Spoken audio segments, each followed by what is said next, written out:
राजस्थान के और राजस्थान के साथ अन्य 4 राज्यों के चुनाव डिक्लेयर हो गए हैं और अभी सभी चुनाव के मोड में अभी पूरा प्रदेश आ गया है।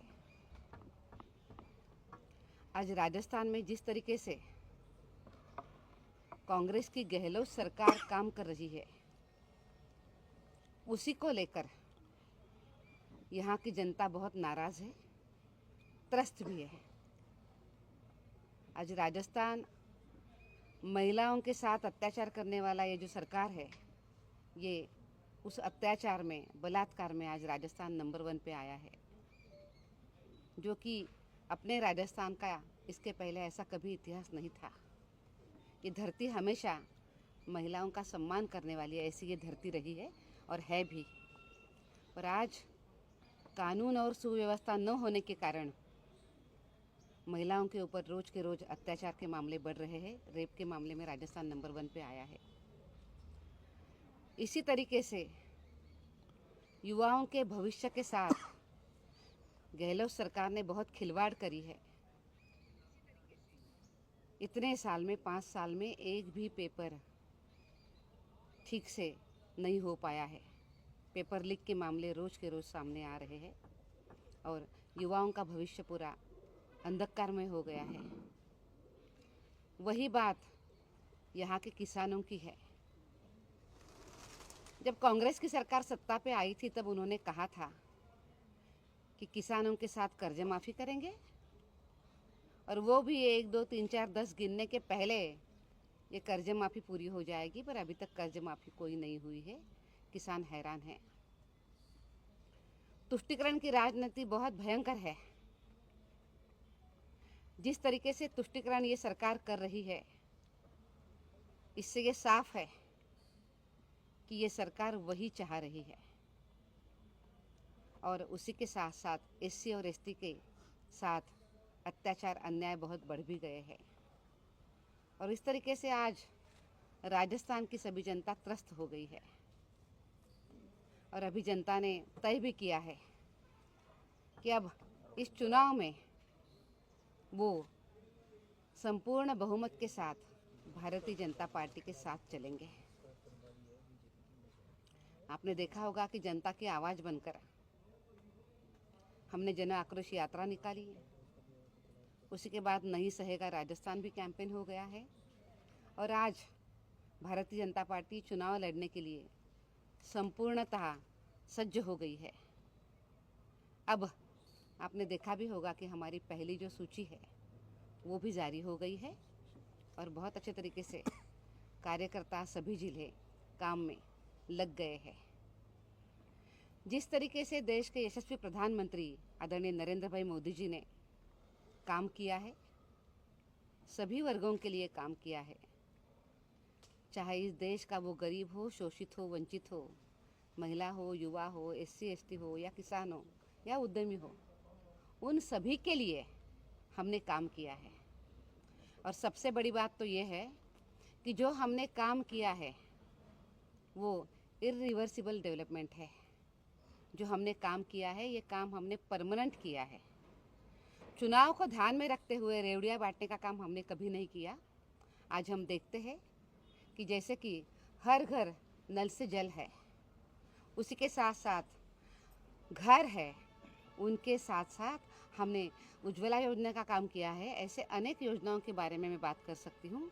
ये जो हमने काम किया है, ये काम परमानेंट किया है। चुनाव को नज़र में रखते हुए ये काम नहीं हुआ है।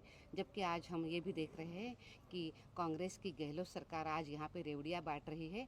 कोई परमानेंट ठोस काम नहीं है। चुनाव आया है तो आश्वासन दे दो, 5 साल निकाल लो। हम देखते हैं कि पिछले का कोई उन्होंने अपना आश्वासन पूरा नहीं किया है, बस दिन निकाल रहे हैं।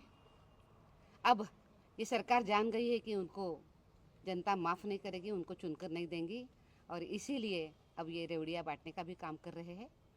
पर हमारा विश्वास ये परमानेंट काम करने के ऊपर है और इसी तरीके से हमने ये परमानेंट काम खड़े किए हैं। हम इन कामों के आधार पर जनता के पास जा रहे हैं और हमें जनता का बहुत समर्थन मिल रहा है। मुझे विश्वास है कि राजस्थान के इस चुनाव में जनता भारतीय जनता पार्टी को संपूर्ण बहुमत के साथ चुनकर देगी और यहाँ पे हमारी सरकार बन जाएगी।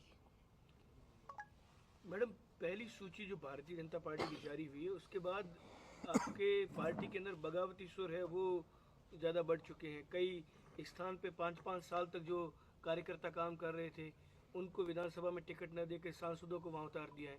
लोग बड़े हताश है। आपके कार्यकर्ता क्या कहेंगे, इसका नुकसान नहीं होगा पार्टी को? देखिए, भारतीय जनता पार्टी बहुत बड़ा जनाधार होने वाली ऐसी पार्टी है और स्वाभाविक रूप में पार्टी में ऐसे बहुत लोग होते हैं जो आकांक्षी होते हैं, टिकट चाहते हैं। उन सभी का हम सम्मान करते हैं, पर टिकट किसी एक को ही देना होता है, तो इसीलिए वो एक को जो पार्टी को जो ज़्यादा चुनकर आने की संभावना लगती है उनको वो टिकट दिया गया है। पर उन सभी कार्यकर्ताओं का पार्टी के साथ सम्मान है और मुझे विश्वास है कि कहीं थोड़ा बहुत कुछ ने कहा होगा, पर वो सभी लोग पार्टी के अच्छे कार्यकर्ता है, समर्पित कार्यकर्ता है, वो इस बात को मान लेंगे। अशोक गहलोत का कहना है कि हमारी योजनाओं से बीजेपी डर गई, इस वजह से सांसदों को उतार दिया मैदान में। देखिए, अब उनको पता है कि उनको कोई चुनकर नहीं देने वाला है, वो डर भी गए हैं। जो आदमी डर जाता है वो इससे और क्या बात कर सकता है, क्योंकि उनके पास बात करने के लिए कोई ठोस काम नहीं है। जो रेवड़ियाँ आज बांट रहे लोगों को पता है कि पिछली बार भी इन्होंने यही किया था, तो अब उन चीज़ों पर अभी जनता भूलने वाली नहीं है, तो वो इसी तरीके से बात करेंगे। उनके पास बात करने के लिए मुद्दे ही नहीं है। आप किसान की बात कर रहे थे, किसान के जमीनें कुर्क हो रही है, पर एक पोस्ट को लेकर तो विवाद हो गया कि वो किसान तो कह रहा है मेरे को ऐसे बीजेपी ने बदनाम कर दिया, आपको मुकम्मल होने की कार्रवाई हो रही है। देखिए, वो जो चित्र था वो प्रतीकात्मक चित्र है, पर उसके पीछे जो बात है 19,000 लोगों की ज़मीनें नीलाम हो गई है, उनको हम भूल सकते हैं क्या? वो उल्टा हो सकता है क्या? तो मुझे इतना ही कहना है कि गहलोत सरकार जो है ये बिल्कुल किसानों की विरोधी सरकार है।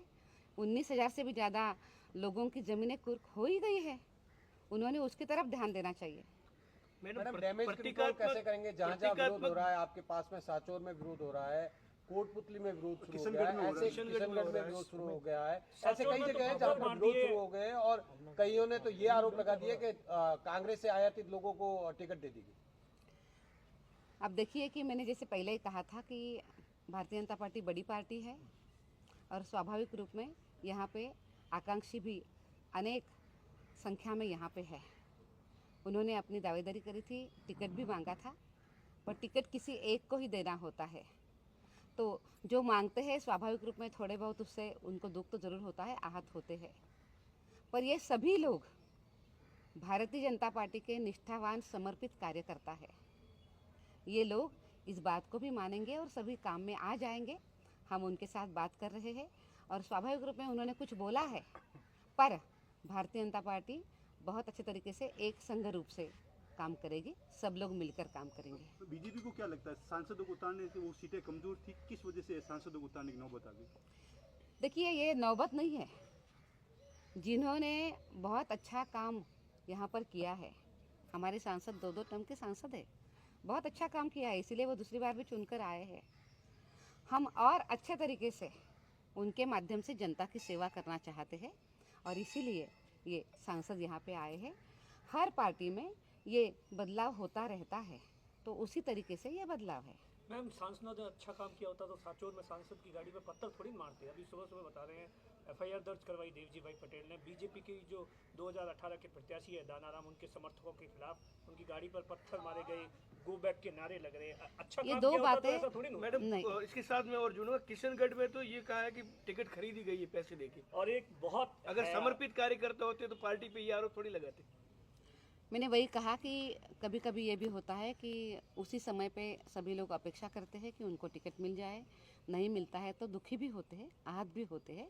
उस तरीके से उन्होंने वो बात करी होगी, पर काम करना ये एक अलग बात है और टिकट चाहना और टिकट नहीं मिलना उससे दुख होना ये बात अलग है।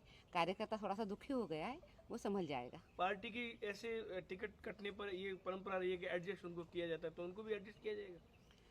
बीजेपी ऐसी पार्टी है कि अपने हर कार्यकर्ता को वो ज़रूर कहीं ना कहीं अवसर देती है।